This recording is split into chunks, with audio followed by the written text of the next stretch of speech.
Wonderful. Okay.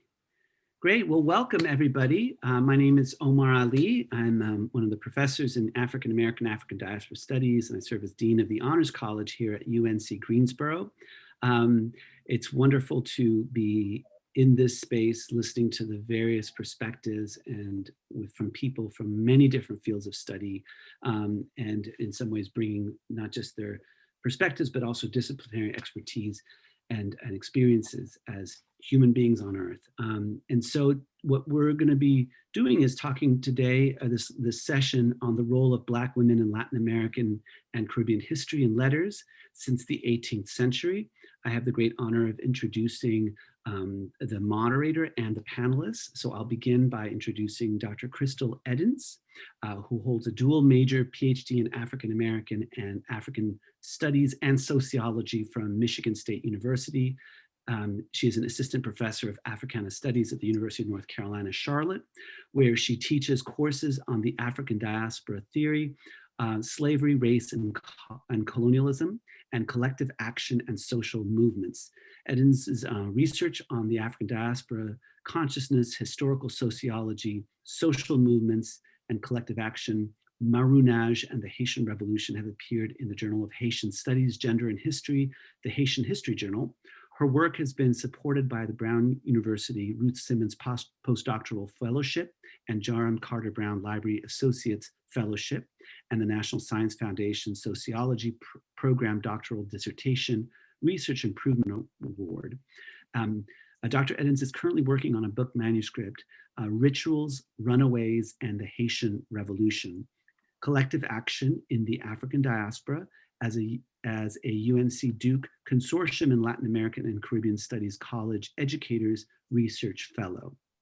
Next, we have Dr. Devyn Spence Benson, an associate professor of Africana and Latin American Studies and the chair of the Department of Africana Studies at Davidson College.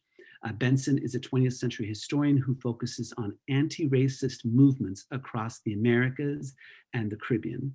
Her first book, Anti-Racism in Cuba, The Unfinished Revolution, published in 2016, was based on over 18 months of field research in Cuba. Benson's newest project, Black Consciousness in Cuba, The Untold Revolution, explores the trans-Caribbean collaborations between English, French, and Spanish-speaking Black Caribbean intellectuals to show how Black consciousness flourished in Cuba in the 1960s and 1970s. The book project has been supported by a National Endowment for the Humanities year-long fellowship and is under contract with UNC Press. Dr. Benson is also working with Dr. Daniel Cleland at the University of Texas, Austin, to collect oral histories and write a book about Black Cubans in the United States that is under contract with Oxford University Press. And this project was recently awarded a Russell Sage Foundation research grant. Next, Dr. Yomaira Figueroa is an Afro-Puerto Rican writer, teacher, and organizer. She is Associate Professor of Afro-Diaspora Studies in the English Department at Michigan State University. Dr. Figueroa works on 20th century US Latinx Caribbean, Afro-Latinx, and Afro-Hispanic literature and culture. Her current book project, Decolonizing Diasporas, Radical Mappings of Afro-Atlantic Literature, focuses on diasporic and exilic Puerto Rican, Cuban, Dominican, and Equatorial Guinean texts in contact.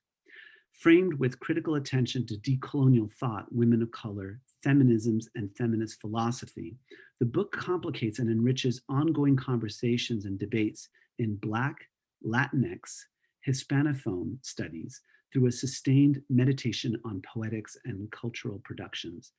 A native of Puerto Rico, Yomaira was raised in Hoboken, New Jersey, and is a first-generation high school and college graduate. She earned her PhD and MA in the Department of Ethnic Studies at the University of California, Berkeley, BA in English and Puerto Rican and Hispanic Caribbean Studies, and Women's and Gender Studies at Rutgers University. She served on the Secretariat of the Caribbean Philosophical Association since 2010 and was the project coordinator for the Women of Color Initiatives Project. Next, we have Dr. Odette, actually, she will be joining us, hopefully. Dr. Odette Casamayor-Cisneros is Cuban-born writer and scholar. Dr. Casamayor-Cisneros is an associate professor of Latin American Cultural Studies at the University of Pennsylvania and holds a degree in journalism from the University of Havana and a PhD in arts and literature from the École des Hautes Études en Sciences Sociales in Paris. She is the author of Utopia, Dystopia, and Ethical Weightlessness, Cosmological Reconfigurations in Post-Soviet Cuban Fiction. And our moderator for today is Dr. Erica Denise Edwards, an associate professor of Latin American history at the University of North Carolina, Charlotte. Dr. Edwards' research focuses on Black experience in Argentina. She has recently published the book Hiding in Plain Sight, Black Women, the Law, and the Making of a White Argentine Republic, which is a gendered analysis of Black erasure in Argentina. It has won the Association of Black Women Historians 2020 Letitia Woods Brown Memorial Book Prize and named one of Black Perspectives Best Black History in 2020. Dr. Edwards' research advocates for a relearning of Argentina's Black past and the origins of anti-Blackness. She has been quoted and consulted by the New York Review of Books, the New York Times, National Geographic, and La Voz del Interior. Dr. Edwards will serve as today's moderator. Dr. Edwards. Hi, thanks everyone for attending. Thank you, Omar, as well as Anna for organizing this panel. So today, what we're going to do is essentially have each one of us just give our thoughts about what is Black womanhood to us and specifically how we have addressed it in our own studies. So what I'm going to go ahead and do is start out with Crystal Eddins and followed by Devin, Benson, and then Yomaira, Figueroa, and then I will go last. And then afterwards, we will first engage amongst ourselves and then open it up to the attendees for questions. So Crystal, go ahead. All right, thank you, Erica, and thank you, Omar, and Kalia, and Noel, and all of the organizers. So I'm going to be talking a little bit about Black women and collective action. It's not titled in the program, but I'm thinking of it in terms of gendering the Black radical tradition, insights from the French Caribbean. And I'm essentially trying to come to some ideas about how we can understand and frame Black women's participation and roles within moments of social transformation and upheaval. So we know that Black women have a long history of surviving systems that subject them to racial oppression and economic and sexual exploitation. And this is rooted in the transatlantic slave trade that forced 12 million Africans to the Americas between the late 15th and late 19th centuries. So my research focuses specifically on Haiti and the Haitian Revolution. So I'll be kind of coming from that perspective. Haiti was once the most prosperous colony in the Americas, and over the course of the slave trade received nearly 800,000 Africans, approximately 60 of whom were male. As the 18th century sugar plantation economy boomed, planters increasingly viewed women as a source of physical and reproductive labor to increase crop productivity and fertility rates. So it's oftentimes repeated in the literature about Haiti that the conditions were so deadly that the enslaved population could not reproduce itself, leading planters to continually replace dead laborers with new African-born captives. So Cedric Robinson has argued that the transatlantic slave trade flattened and erased ethnic, cultural, religious, political, and linguistic distinctions and identities among African captives, reducing them to an expendable labor pool and source of labor. Similarly, I think that we can argue that these processes of commodification reduced enslaved women to their labor and reproductive capacities. So this flattening of their humanity to workers and reproducers not only failed to acknowledge their cultural identities, but also the robust roles and responsibilities that women held in various pre-colonial African societies, such as healers, soldiers, queens and queen mothers, religious leaders, agriculturalists, midwives, and so on and so forth. Historians like Jennifer Morgan and Sasha Turner have explored the ways enslavers sought to use reproduction to advance economic production, meaning that the mechanisms of racial capitalism or as Cedric Robinson defines it, capitalist development in essentially racial directions, was forcibly engendered through Black women's reproduction. So women made up nearly half of colonial Haiti's enslaved population. And while free women of color were often economically independent as traders, real estate owners, and sometimes as slave owners, African-born women especially were the backbone of the slave-based economy, laboring alongside men, cutting and processing sugarcane, and working in coffee and indigo plantations. So they were expected to work through and shortly after their pregnancies, and were brutally mistreated when they rebelled or just at the whims of plantation owners and managers. So just like we can say, racial capitalism was engendered through gender, we might also argue that aspects of the Black radical tradition or the multi-generational struggle against interlocking systems of oppression that reshaped life in the Americas was also expressed in distinctly gendered ways. So for example, we know from Black feminist thinking, especially ideas proposed by activists like the Combahee River Collective and Ida B. Wells, scholars like Patricia Hill Collins and Angela Davis, who addressed and aimed to transform this tripartite racial, class, and gendered oppression that affects Black women, especially in contemporary society.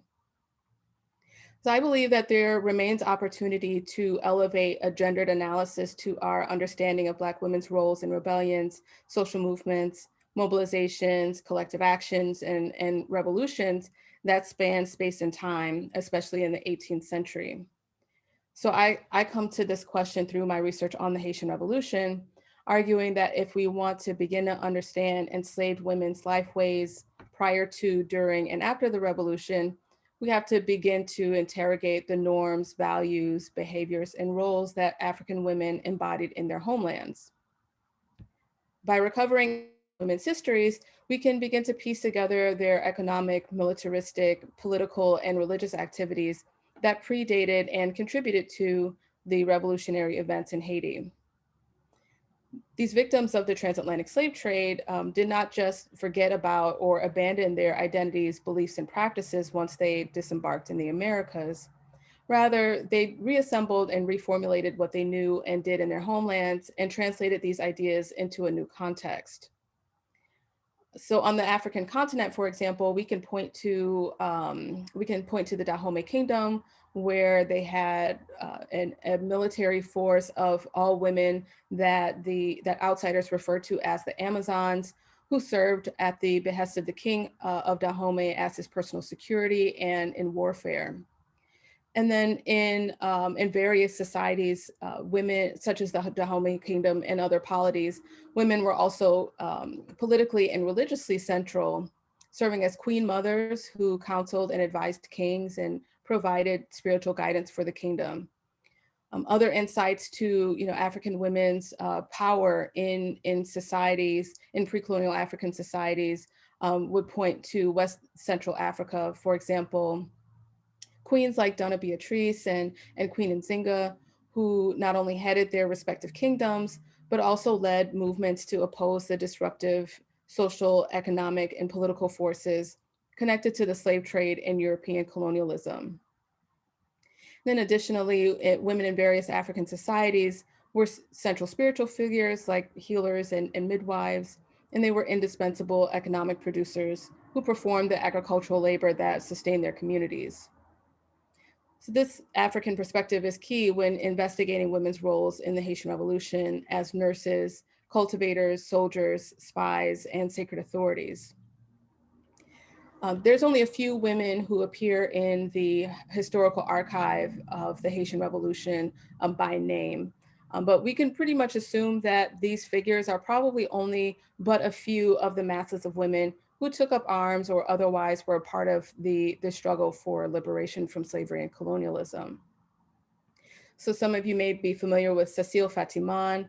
She's noted as a voodoo mambo who, along with Boukman Dutty, presided over the Bois Cayman ceremony just days before the 1791 uprising. We have women who were married to military officers and seem to have participated in the struggle especially when the French forces under the leadership of Victoire Leclerc returned to the colony in 1802, aiming to restore slavery. Sanit and her husband, Charles Belair, who was a nephew of Toussaint Louverture, were captured and executed during the last days of the Leclerc expedition. And Sanit was noted for her fearlessness and refusal to be blindfolded during the execution. And according to C.L.R. James, at the Battle of Crête-à-Pierrot, an important turning point in the final struggle against Leclerc's forces, Marie-Jeanne Lamartiniere accompanied her husband and took her fair share of the defense. After Jean-Jacques Dessalines was assassinated in 1806, lastly, a woman named Dedy Defilé-Basile recovered his butchered remains and buried him. And it was said that she had been a consistent presence in Dessalines' military camp and was loyal to him even after he was betrayed by surrounding officers. So the silences around women in the Haitian Revolution requires a careful investigation into the archives to restore those women's voices and perspectives. On the other hand, it's also important to ask other questions about the place of women and children during periods of social upheaval and transformation, such as what was the impact that the revolution had on these women and children. So for example, Jessica Johnson's work has brought attention to Black women and girls' experiences with the long Middle Passage from Senegambia into Louisiana, as they had been displaced and victimized by both the transatlantic slave trade and the Natchez Revolt. So we also have to, begin to think about, how did women and girls cope with such trauma, violence, and structures that commodified their being, but also just unleashed, waves of violence during these periods of unrest and revolution.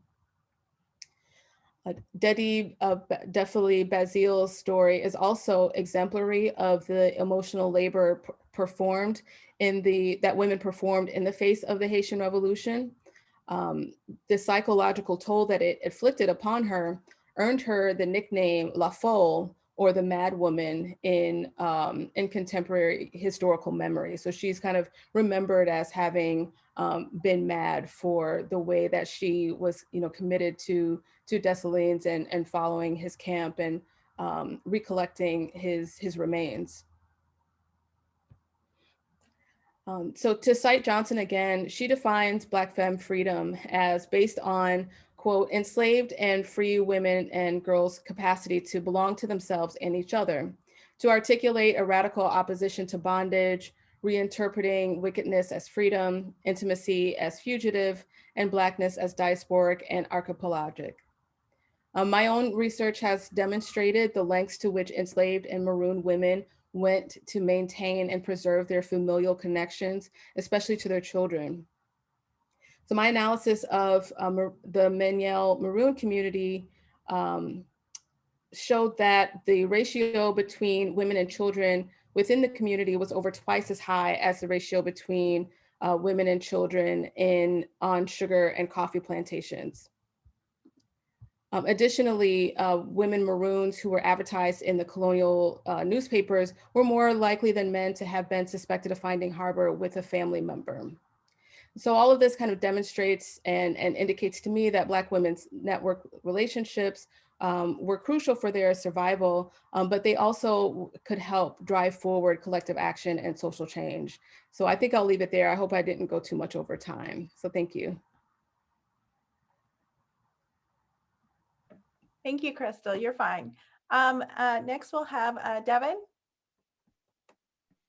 Perfect. Thank you so much to everybody who organized this panel, to Dr. Ali and Edwards for the great introduction. It's really exciting to be here with everybody this afternoon, evening, depending on where you are, and to have this conversation.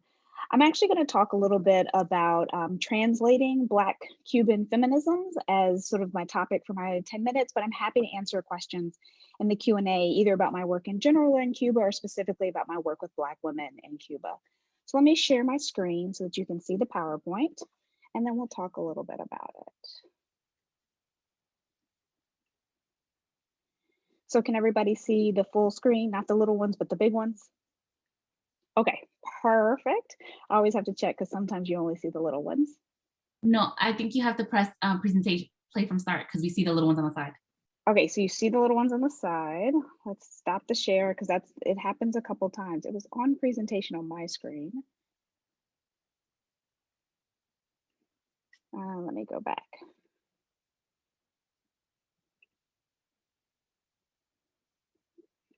Presentation mode.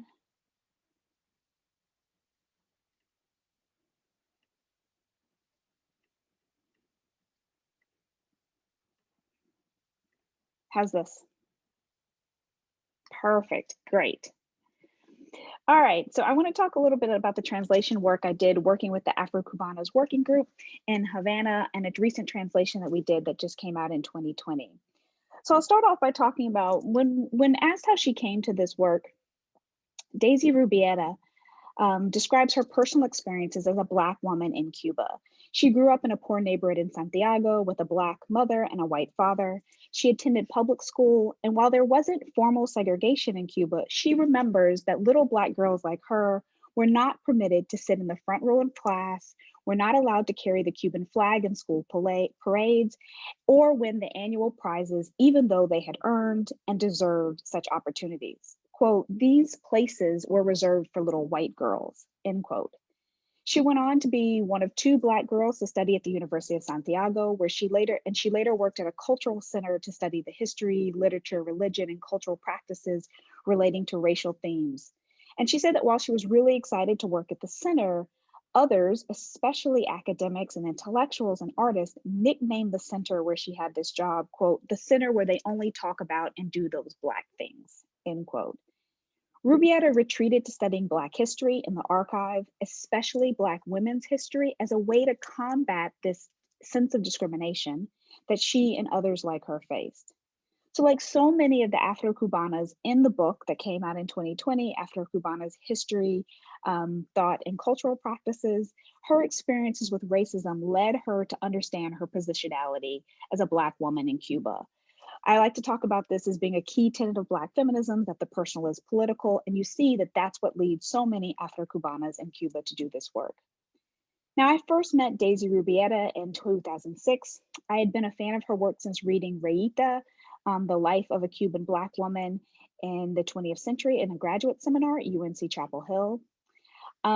It wasn't until a couple years after I had already written a paper about it and read about her that I was in Havana, living there and working as the resident director for a semester study abroad program, where I met Daisy Rubiera for the first time. She came and gave a talk to my class about race and contemporary gender relationships in Cuba. And the whole time that I was in Havana for those 8 months, Rubiera and I went to the working groups for the Afro-Cubana working group that she had organized. She made suggestions for my archival research, and we would attend and present at conferences together. So because we've stayed in touch all of this time and she's continued we support each other's work, one of the things that came across was her unwavering commitment to undoing the silences, the erasures, and the negative stereotypes about Black women in Cuba globally. Now, people often ask me, what was the reason to translate the book into English? Now, it's important to know that the book first came out in 2011 in Havana, and it was the first book to use the word Afro-Cubanas in the title. So it was already a radical revolutionary act, and I'll talk more about that in the conclusion, to sort of use this word and to say, we want to put Black Cuban women using the title Afro-Cubanas front and center. Why is that important? Typically, the word Afro-Cuban had not been used to describe Cubans in Cuba. It was something that was used a lot by North American intellectuals, but in Cuba, the word Afro-Cuban had often been associated with folklore. So there was a way that the reclaiming of both the word Afro-Cubana as well as Afro-Cuban in general in Cuba has come as a part of the new racial sort of social movements that have arisen in Havana since the 1990s. So I'm in Havana, it's January 2020, and Daisy Rubiera had saved a copy of the Afro-Cubanas book for me. Now, why is this important? If you work in Cuba, one of the things you're familiar with is that when books are published and come out, they tend to publish a set number of copies because of the limitations of paper and ink.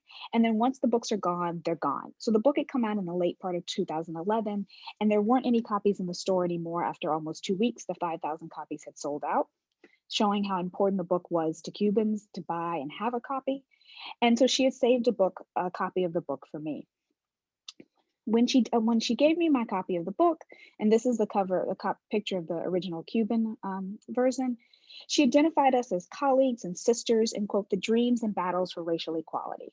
Now, I immediately go back to my apartment in Havana and I start to devour the book. And I start thinking about why it's so important for a book written by Black Cuban women that has a combination of essays that are intellectual essays, that are personal testimonies, that are artistic essays, that should be available in English. So as soon as I read the book, I knew I wanted to see what we could do about a translation.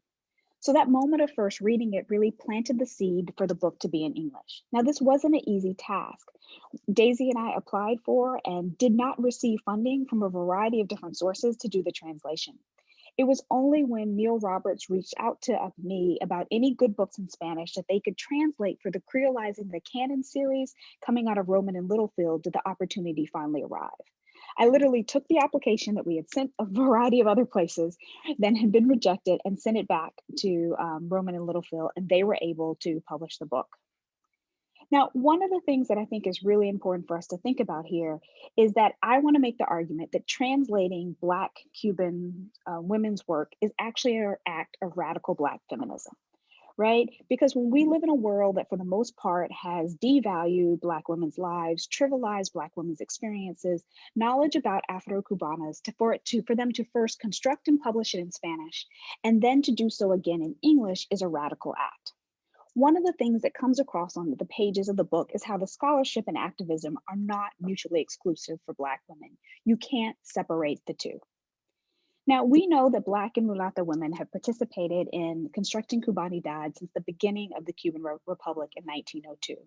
However, the largely male-dominated national narrative has made Che Guevara's new man famous since 1959 and frequently overshadows their interventions. So today, when commentators talk about normalizing US relations, they're talking about visiting the island of Fidel Castro, Jose Marti, and Ernest Hemingway. So the slide that I have here talks a little bit, shows some of the visual representations that you see of Black women in today's Cuba, right? So when you see these images, these are Black women's bodies that have been resexualized and remammified in the sales of tourist t-shirts with Black menstrual faces and little figurines like what you see here. There's also the images like what we see when Rihanna went to Havana, the pictures of mulatta women or Black women sitting on cars, pictured with Chevrolets and Cadillacs, white sand beaches, and exotic spaces. Every time you talk to Americans about wanting to go to Cuba, they say, quote, they want to see Cuba before it changes. But hidden inside this language of a static Cuba also seems to be a desire for the island from the 1950s, where tourists and many white Cubans imagine Black women's bodies as either overly sexualized prostitutes, cabaret dancers, or maids in upper class hotels and homes.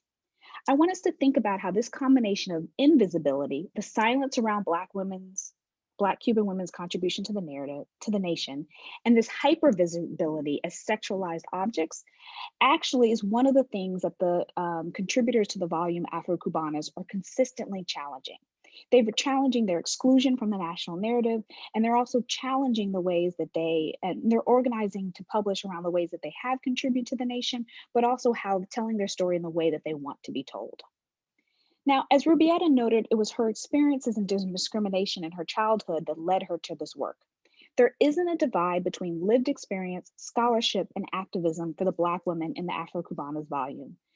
They're intertwined in a dialectical relationship where surviving as a Black woman in a white supremacist world is a radical act, bearing and raising children as a Black woman is a radical act, and writing and publishing about your life in the midst of all this to fill the gap, the cater, or even the canyon that is the grand narrative of Cuban history is a revolutionary act. So a couple of thoughts in conclusion so that I want us to sort of take out into the Q&A session is, why might translation, and this translation in particular, be an act of radical Black feminism? The first is that most works that are translated from Spanish are by white men, right? So things that are translated into English in the US and in North America from Spanish are by white men. Then you have Black men and white women, but few translated texts by Black Cuban women. The second is that they're really challenging the silences in the archive. They're revising the very history that's been written about them. There's a reason the book is divided into history thought and cultural practices, and that there's this huge section about history is to say, look, Black women participated in Cuba's history, and we want that to get out there. 3, they're crafting and normalizing a new racialized and gendered language that pushes back against myths of racelessness, racial democracy, and racial harmony, which means that by titling the book Afro-Cubanas, and Daisy and I made the decision that we wanted to keep that same title for the English edition, they're saying, we want you to recognize that we have this intersectional identity and call us by that and put that on the forefront. And lastly, offering counter narratives to dominant discourses, disrupting Western epistemologies and philosophies of learning by highlighting Black feminist ways of knowing. The very fact that the book, like many other books that we know about Black feminism and women of color feminism, like A Bridge Called Our Back, is that this book is a collection of a variety of different essays that specifically says that there isn't only one type of scholarship or one way of knowing Black women's experiences. You have to have all of these pieces combined. So I'll end with 2 statements from the Cuban editors that stayed with me and kept me going as we really worked to make this translation a reality, because I think they epitomize the importance of the work. And I have to go to the last slide so you all can see that one. And that's that Martiatu Seteri said in the last interview before her death, there is no feminism without Afro-Cubanas, and there can be no racial equality without gender equality. Similarly, in an article summarizing the group's achievements and its future, Rubiera noted, Afro-Cubanas is something more than an organization. It's an attitude towards life. To that end, transnational Black feminism, translating the works of Black women from and around the globe, needs to be a way of life. The English edition of Afro-Cubanas is one small step in that direction, but we need so much more of it. Thank you so much, and hopefully I also didn't go over time. Thank you so much, Devin. That was a wonderful, wonderful presentation. You're fine. And Yomaira, you are up next. Thank you so much. This has been really wonderful. Again, thank you for the invitation. I'm about to share my screen right now. I also wanted to say that I just pulled out, in honor of your presentation, my copy of Afro-Cubanas, which I was able to get a copy of in Barcelona at an anarchist bookstore. And in the cover, it had, I remember going in there and it was $20. 20 euros. And I was like, damn, like, what am I gonna do? And I was like, you know, I'm gonna get this book, obviously, you know? And when I went to the register, it's pay what you want. And I was like, what? You know, it was pay what you want. And I had like 2 euros in my hand and was like, I gave them 2 euros and I like booked it because I just couldn't believe that I could snag this book for that price. Anyway, so I'm Yomaira Figueroa-Vasquez, and I'm an associate professor at MSU. Thank you for having me and inviting me. I'm going to talk a little bit about my book project, which is Economizing Diasporas, which is also, it's out already, and then talk a little bit about the project that I'm working on now, with some meditations on thinking through the works of Black women, particularly Black women from Latin America and the Caribbean. The book that I wrote that came out last year is called Economizing Diasporas, Radical Mappings of Afro-Atlantic Literature. And in it, I trace and trouble the relationships between Afro-Cuban, Puerto Rican, and Dominican literature produced in the diaspora, really thinking about shifting these geographies, as the Caribbean Philosophical Association's tagline is shifting the geography of reason, and putting these works in relationship to and in conversation with the only Spanish-speaking sub-Saharan nation state, which is Equatorial Guinea, and its work, its literature and cultural productions, which are mostly created in Spain. And in doing this, I'm tracing the long histories of connections between these under Spanish rule, but also beyond that, really thinking about what it means to put Black subjects in relationship to one another across the Atlantic and beyond that. And the project also considers the vexed relationship between Black subjects in Latin America, and in particular, the vexed relationship that Black women have within Latin America, and particularly thinking about that subject position of being Black from Latin America and the kinds of everyday impossibilities that are produced in that relationship. And so as a result, this project is really looking at what Silvio Torresanya and Ramon Hernandez argue in the book, The Dominican Americans, about the periphery, right? So they argue that if Latinx folks are marginal, then Dominicans are peripheral to that margin. And in this way, I'm thinking about Blackness, particularly Latin American Blackness and his like Afro-Hispanophone Blackness as being peripheral, right, to the margin across a series of different vectors. And so for me, it's really interesting to think about the periphery of the margin and thinking in particular about these geographies and these places through the work of Black women, women of color, and indigenous feminists, and feminist philosophy. I really and truly believe that as the work, and I'll talk a little bit about some of the figures that appear in the work, that thinking about women helps us to rethink geographies. It actually shifts geographies, physical, cultural, and intellectual geographies. And as Aurora Levins-Morales argues, thinking about women as central actors, reconfigures the landscape. It really helps us to rethink the position of how we tell these, what she calls medicinal histories.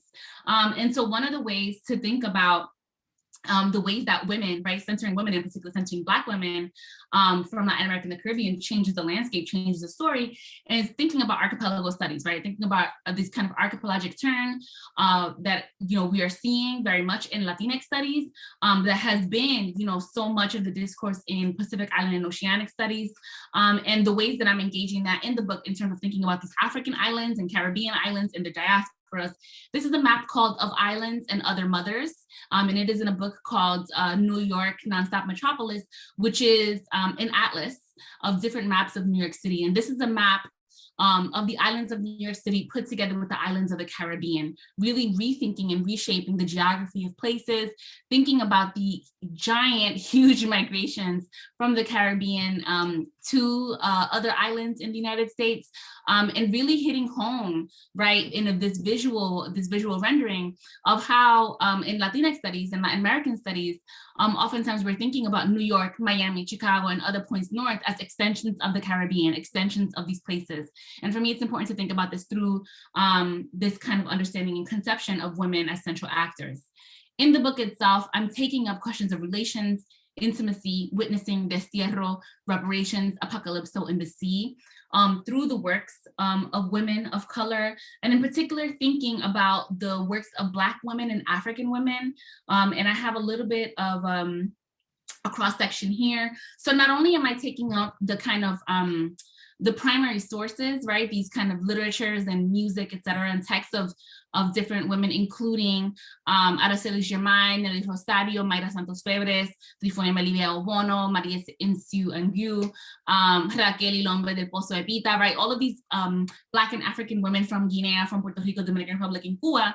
But I'm also thinking about their work through their poetic, political, and theoretical work of other Black women. So what does it mean for me to be able to read something like Song of the Water Saints by Nelly Rosario, who's an Afro-Dominican, writer, through the work of Mayra Santos Febres, Afro-Puerto Rican essayist, fiction writer, and thinker, and political organizer, Nadia Celis Salgado, and Jessica Marie Johnson, right? Really thinking about trying to understand the kind of intimacies of dictatorship, of coloniality, of occupation, through the words, understandings, poetics, and ideas of other Black women who've experienced that. And, and for me, privileging those experiences over traditional or canonical literary theory and cultural studies, right, texts. To think about, what it means to be a Lucia, right? What it means to engage in practices of Black femme freedom, what it means to understand one's own corporeal consciousness, right? Means that I have to read these texts through the work of other Black women and Latin American women, right? That are engaging in understanding the same subject position. One of the things that I wanted to bring up in this kind of slide here was also considering this incredible experience that I had just last year at the UT Austin conference, the Black Women's Intellectual Contributions to the Americas, which was organized by Kristen Smith and by a collective of other women, including the Cite Black Women Project at the Lila Benson Center, which brought in women from Brazil, from the US, from Argentina, from Cuba, from Puerto Rico, just from all over the Americas. And it was a sustained engagement with the contributions of Black women from Latin America. And, it necessarily had to engage in a series of different languages. There was like simultaneous translations, and it was like incredible, this kind of incredible moment in which, we were not just reading one another's work, but we were coming together to meet with one another. And I think that it became for me this incredible moment to consider how powerful it is for us to engage in these acts, right? These radical acts of not just citing one another, not just engaging one another, but trying to pull the resources from our different institutions to figure out ways to meet, right? To support one another in each other's work, and to engage in these practices that, you know, they're not new, right? Especially if we're thinking about the kind of long history of Black radical feminist movements and organizing. And so I wanted to end, since I'm at 8 minutes right now, with thinking about what I'm doing now and what I'm working on with my new project, which is really surfacing and trying to contend with the histories of Black erasure, and particularly Black women's erasure in Puerto Rico and the diaspora. So my project, Archive of Disappearances, Afro-Puerto Ricans at the Edges of Empire, is a project that is engaging in both a study of the archive as well as alternative archival materials, including photography and film projects, to look at the ways that Blackness, and in particular Black women, are both erased from the archive and then made accessible to the archive, right? Again, bringing that back to the question of the impossibility of being this Black subject from quote unquote the whitest of the Caribbean islands, right? And so for me, it's been a really incredible journey to be able to trace this project through kinship networks, as well as through archival work and photography and film, like excavation, to think about the ways that Blackness is appeared and disappeared through the kinds of foundational narratives of the nation, and how that continues in the diaspora. And so I think I will leave it there. I'm really thankful to be in conversation with y'all, so thank you.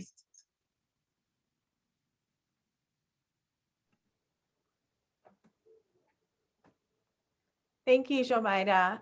I will go ahead then and give kind of a brief presentation of what I've been doing, but I also, while you were speaking, all three of you, I made some connections with what I was working on, excuse me, now. So very briefly, what I focus on, as Omar had introduced me earlier with, is this relearning of Argentina's Black past. And in particular, as I'm starting to work on my next project, I'm thinking about Argentina as an anti-Black country. And doing so, however, one of the things that I've become more aware of, at least in terms of studying it, is the new Black activism that is taking place right now, an exciting moment for those that are in Argentina, and what it means as they try to ultimately, first and foremost, scream out loud, we have been here from the beginning. And that, you know, is one of the unique, I think, processes that these Black activists first and foremost have to conquer, is just to let them know, and many times when they're doing their marches, is Argentina is also Afro. So I want to talk a little bit about that and how it's shifted, especially from the 18th century through today, and what that means, and in particular, how she has always been there. And Hidden in Plain Sight, as my book often is titled, but she is pivotal in understanding not only the whitening process, but also the reimagining and re-looking at and understanding what is the Black experience in Argentina. So essentially, if I were to title this piece, it was From Pain to Purpose, and just kind of looking at these dichotomies constantly, this kind of back and forth. And so what we find, you know, at the end of the 18th century is that there's this, in early 19th century, there's a movement towards invisibility. There's an attempt to ultimately institutionalize whitening, see it as a project to better the nation, or this imagined notion of what this nation could be, especially during the post-war period, post-independence period. But as I show now, in terms of what is the end of the 20th century, early 21st century, is we're looking at a visibility that has emerged.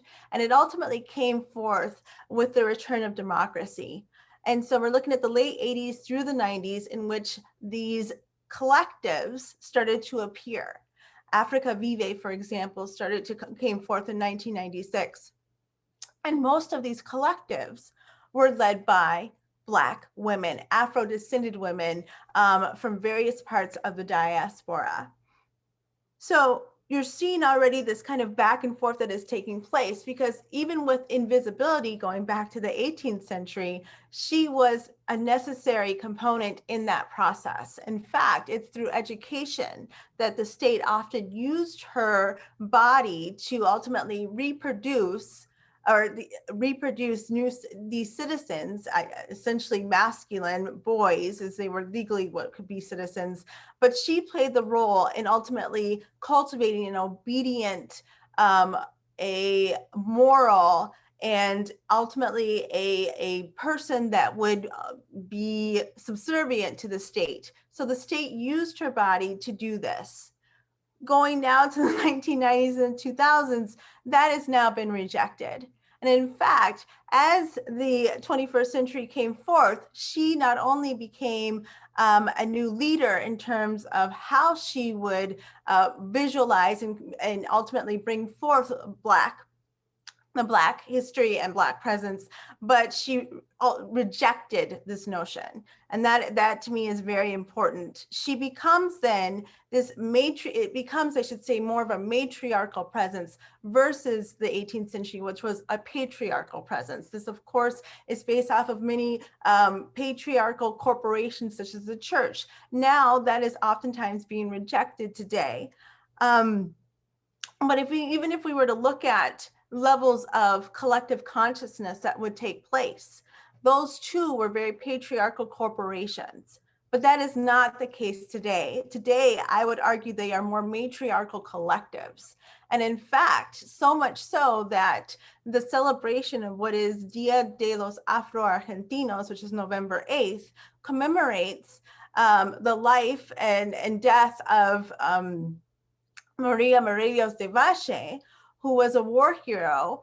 And ultimately, the story is amazing. She gets shot 6 times. She gets whipped for helping others to escape. She makes it back to her hometown, which is Buenos Aires, and then successfully petitions for a pension because she earns the title of captain in the process.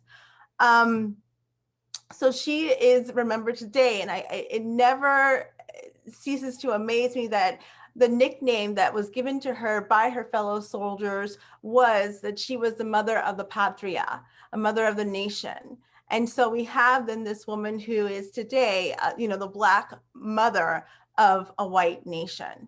And so very briefly, again, what I think is just very interesting is as we see this from invisibility to visibility, from patriarchal corporations to matriarchal collectives, we also see, to combine the two or to show the connection, the power of Black motherhood.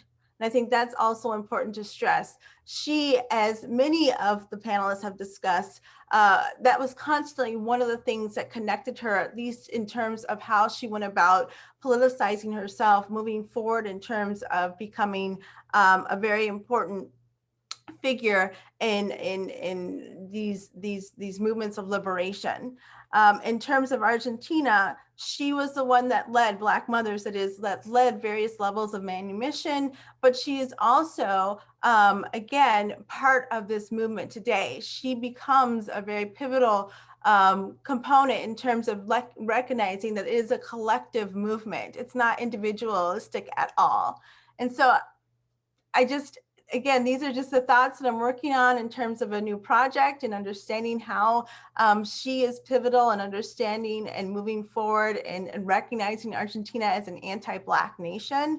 And so as I go through as I went through listening to your presentations, some of the connections that I saw was especially with Crystal's and understanding what is Black motherhood, and seeing how important she was in terms of marriage, the recognition that these connections that you had in terms of having more children in that space versus on the plantation, for example, or looking at Yomaira's and Crystal's connections back to Africa and recognizing that that is a necessary component in understanding what is diaspora, which at times seems to kind of be left behind, as if this was as if it was a teleological movement, and there's possibly a memory of it, but it's this notion that there's not a constant dialogue still remains to be very problematic. In terms of Devyn's, what I saw, especially when I looked at the connections,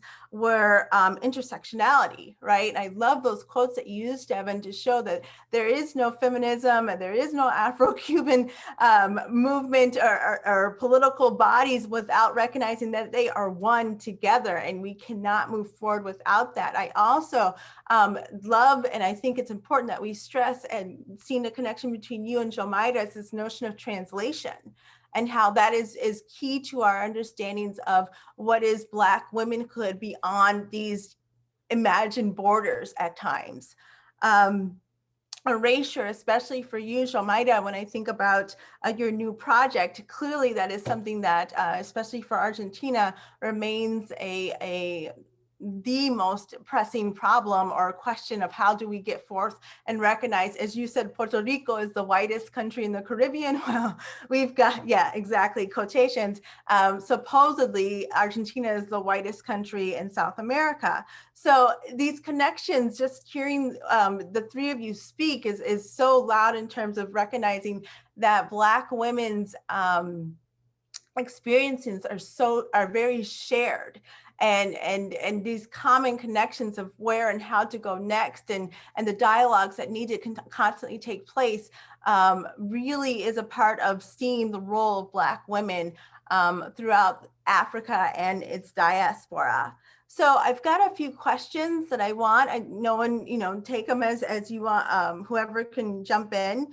And one particular question I have for you as panelists is, first and foremost, why do we need to center her and understanding just in general, the larger understandings of national identity, regional identity? Why her? What is so important to her as a central figure? What can be gleaned from her for other experiences? That's one that I throw out there. Another one, Crystal, especially for you, I was so happy that I did not hear one word of the French Enlightenment in your discussion at all. And so I love that you center Africa and remind us that she is coming from such a rich legacy. And so I ask that you can to expand upon how that helps to challenge some of, and I'll stress maybe historians that continue to see that some way, shape, or form Africans and African descendants in Haiti learned of this French Enlightenment, and that's what's inspired them to move forward with the fight for freedom. Challenge, I love that you did not mention it, and please expand upon that a little more. Devyn, the personal is always political. And I ask all of you, as I agree with it, what was it like to be a Black woman studying Black women, right? We are all various representations of this diaspora, some of us actually from the Caribbean, Yomaira, and I think that's powerful. And also it gives us a unique perspective into that. One in which for me, that was the question. I literally, when I was looking and studying Argentina, I looked around and said, well, where are they? What happened? Why am I not seeing someone that looks like me? And so these are some of the questions I hope that we can engage in as we proceed. Does anyone want to jump in with any other questions? Crystal, how about you? Could you talk a little bit about why, first of all, not a word of the French Enlightenment, which I loved. And again, this use of and understanding the women's roles in Africa prior to the Haitian Revolution, and why that is so necessary that we continue with that. Yeah, absolutely. And thank you so much for your comments and for bringing these papers together and bringing our talks together in such a clear way. I think that, based on the training that I received at MSU in African American and African Studies and sociology, I mean, I think it's very clear that, when we're talking about the Caribbean and talking about Haiti in particular, we are talking about a group of people who were forcibly removed from their homelands and did not, lose those sensibilities. And so I think when we're talking about, these populations, we're very much talking about, African-centered epistemologies in some ways that, of course, change and evolve over time. But when we look at their roots, can be kind of traced back to those lineages. And I think that it's important to center those conversations, especially because when we think about the Age of Revolutions, the Enlightenment period, the American Revolution, the French Revolution, the ideals that were propagated by those moments of social transformation, yes, they were in some ways embraced by people of African descent, but we know that they were not intended for people of African descent. And so in many instances, the way that we think about, freedom and liberty really meant the freedom and liberty to continue enslaving Black people and to participate in that economic enterprise, just, without the interference of the colonial metropole, right? Without the interference of the royal crown in France and Great Britain. And so I think that fundamental contradiction between these European Enlightenment ideals and the meanings of freedom as African people understood them is something that is important to really tease out and to try to come to better understandings of, well, if there's this fundamental contradiction there, and we know that the Haitian Revolution was the only revolution to actualize these universal ideals and to actually extend freedom, liberty, and citizenship to Black people, then what were the meanings of freedom that they were already working with? What were the meanings of freedom and liberty that they were already experimenting with even during the colonial period? And that's kind of how I come to think about Marronage as these ways of enacting existing ways of thought about how to be free and how to construct life and other possibilities outside of the Atlantic world system. And I think that it's important to center women in those conversations, because women were not, African women especially, were not marginalized in pre-colonial societies. Well, I mean, with some variation, I shouldn't generalize, but they were part of the fundamental engine of these slave societies.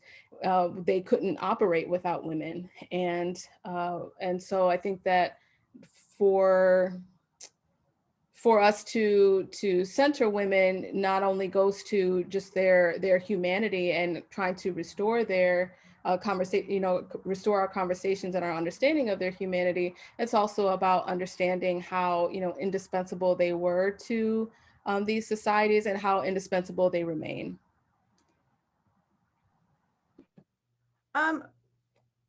Yomaira or Devin, any of the questions, please, that you would like to, or something else, possibly if there's something you wanted to also expand upon. That's great. I think I'll just make a brief intervention in building on what Crystal was talking about. In particular, I'm thinking about the ways that African women and Black women, for the most part, did not have access to the kinds of literacy as made legible by, like, the kind of literacy legible or understood by kind of mainstream's understanding of what literacy is, right? They're literate in many other ways, but this is becomes really important, in particular because I'm coming through like an ethnic studies lens and also through a literary lens, right? So like, so many of the questions are like, where are the women writers of, the 19th century? Where are they before that, right? Like, did it only start writing, these texts, these novels, this literature later on, in particular Black women? And I think this is why the kind of transdisciplinary scholarship is so important in thinking about her and thinking about the kind of like intellectual and political and social and cultural contributions of Black women, of Afro-descended women throughout the Americas. It's important for us to look in different places, right? This is why, so many historians, in particular, I'm thinking about Saidiya Hartman, but I'm also thinking about Marissa Fuentes and Jessica Marie Johnson and others who are taking up the archive in different ways and trying to read and find agency and tell these histories of Black women in places where they have been erased and their agency has been rendered invisible. And so for me, as someone who's coming from this kind of transdisciplinary framework, thinking about the archive and thinking about how do we read, how do we find like who these folks are. And in my project, Archive of Disappearances, one of the things I'm looking through is my own family's, my own Black ass family's history in Puerto Rico, an island that when I go there, people are like, talk to me in English, or they'll be like, oh, you're from here? And if you're from here, you must be from Loíza. You can't be from anywhere else but this one place, right? And I'm like, well, actually, I am from here, and I'm not from that place. I'm from a different Black place. There's multiple Black places here, right? And so there's this interesting moment in which like, the idea that I am a Puerto Rican, that I can speak Spanish to them, that we're engaged with is an impossibility there, as it is in Spain when I go to Spain. And Erica, you and I were on that panel with the Black Latinas Know collective talking about what it means to be a Black woman in the fields, right? And in particular for me, being like a Puerto Rican, you know, ex-Spanish colonial subject, a US colonial subject going to Spain and being hailed or being understood as being a sex worker, right? And so people wouldn't talk to me in public and people wouldn't engage with me. And it's a different experience for African-American women or for Black women of different parts of the world to go to Spain than it is for someone who's a former colonial subject, Black women from the Caribbean, for example, to go to Spain, and the ways that we're interpreted is a different way, right? So I wanted to say that. And so the other thing is, you know, one of the things that was clear to me in doing the Archive of Disappearances project is in looking at the kind of census data and data that's available from my own paternal family, is looking at the fact that none of them, my grandmother nor my great grandmother could read or write, right? Like these stories were not going to be told. But in interviewing my aunt, my father's sister, who's in her 90s now, I'm getting all of these stories that the archive could never tell me, right? Could never tell me. And what I do get when you're looking at the history of Puerto Rico, for the most part, is looking at these kind of masculinist patriarchal histories, bourgeoisie histories of the nation, of culture that is imposed, right? But not necessarily the culture of a people. And so this is why I think kind of excavating and telling these stories becomes so important, and why it's important for us to disabuse ourselves of these notions of objectivity, even when doing this work, which is for me, tying to that question about like, what does it mean to be a Black woman doing work on Black women? For me, that becomes like a really, it feels like a charge, right? It feels like a charge that I have, not only being a Black woman doing work on Black women, but even in this work that is doing like work on Black women who are often like denied their Blackness, or denied their womanhood, or denied, right? Like denied these experiences, or who are often ignored. Then I feel the charge to really tell that story in earnest, right? And to take on that kind of like decolonial attitude that says, no, I don't care what the dominant narrative say. I don't care what these books say. We know that this experience is real. And I'm gonna take that as first facts, right? And then move forward with this project that does that, like it bears witness, right, to these legacies of survivance and liberation, and these kinds of struggles and triumphs. So I think that's what I have to say about that. Yeah, I don't really have a lot to add to that, because that's just brilliant, right? So like, I love this idea of first facts. I think when I think about why is she so important to the history, it's exactly what, you know, the other two panelists have said as well, which is that this is going to allow us to tell a fuller history, to revise history, to fill in holes and gaps. So the best example that I can think of that I've seen in my own work is that when I do research on Sara Gomez, a Black Cuban woman, 1960s filmmaker, and some of the work that she did to highlight Black women's images and their everyday lives in her films, that goes against what we know about the Federation for Cuban Women, right? So when we think about gender and gender equality and what the Cuban Revolution has done, the existing literature says that everything is about the Federation of Cuban Women and these great strides that they made and the 1960s and blah, blah, blah. And then you've got Sara Gomez's documentaries where she's going up to Black women and like, okay, well, are you all working? Are you members of the Federation? And she's asking them that in the 60s, and we have it on camera. But the Federation doesn't acknowledge these things. And they're like, no, we're not going to work. Why would we go to work until the revolution, gives us childcare, until the revolution makes it easy for us to, know that everything's taken care of at home before we go to work. And so it becomes this whole thing where it just gives us a fuller history about the limitations of things that everyone thought was this incredible story of women's uplift with the Federation of Cuban Women. But actually, we know that there were contradictions inside of that. And then what does it mean to be a Black woman to do this work? I think on one hand, like when I'm in Cuba, I feel like a sense of community, a sense of shared diaspora with Black Cuban women. But I think it's also important for me to recognize and for everyone else to recognize the messiness of diaspora. So like Yomaira said, like if I'm in Cuba going places and walking around, especially if I'm with anyone who's much lighter, like a, a white colleague or anything like that, like I'm assumed to be a sex worker. I'm assumed to be a genetera.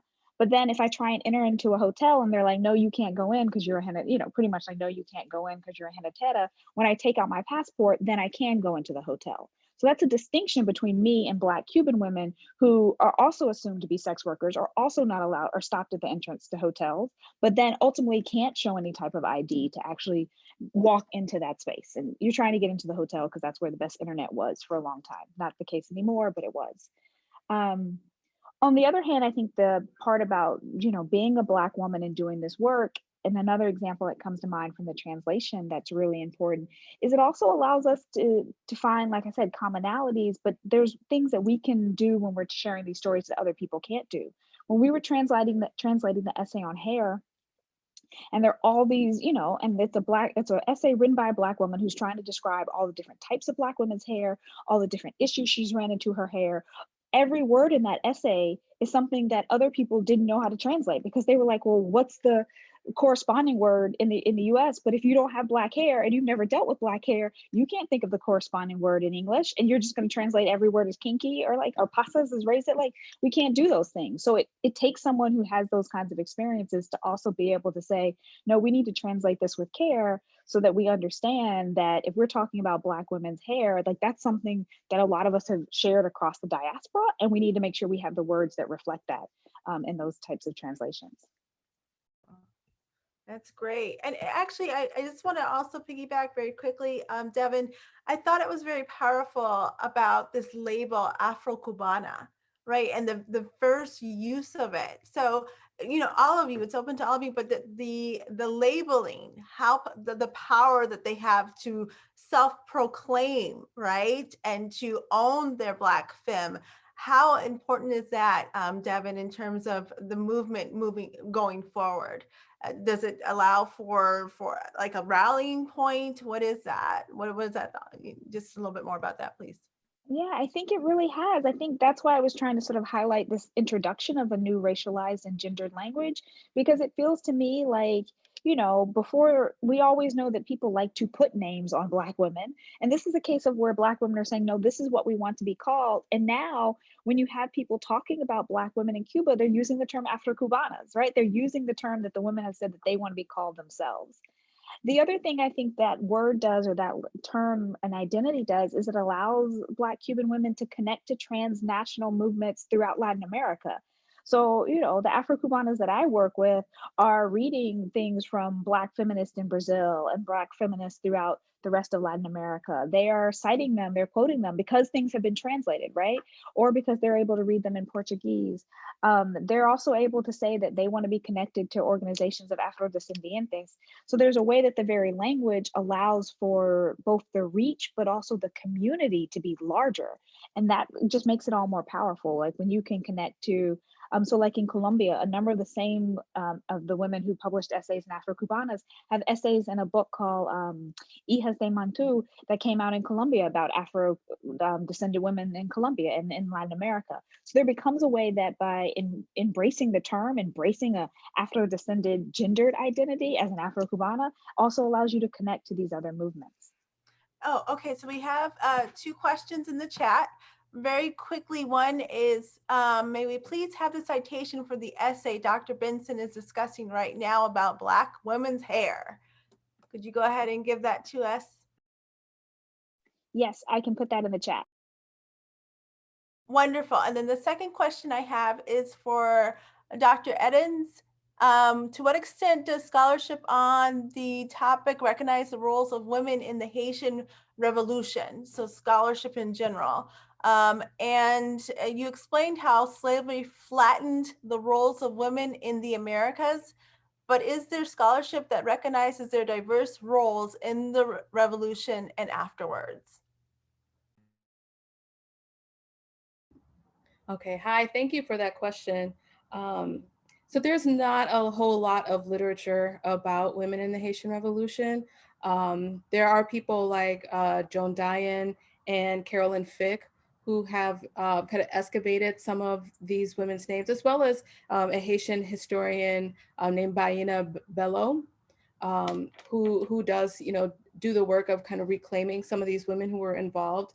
But unfortunately, at least from my understanding, is that the understanding of the archive is that the way the French language is constructed, in addition to kind of notions of masculinity and notions of, the women's place, I think that the way the language is constructed kind of conceals women's presence, especially when you look at the plural pronouns. So when there are, masculine and quote unquote feminine nouns in collection together, the masculine gets prioritized. And so women kind of get concealed in that way.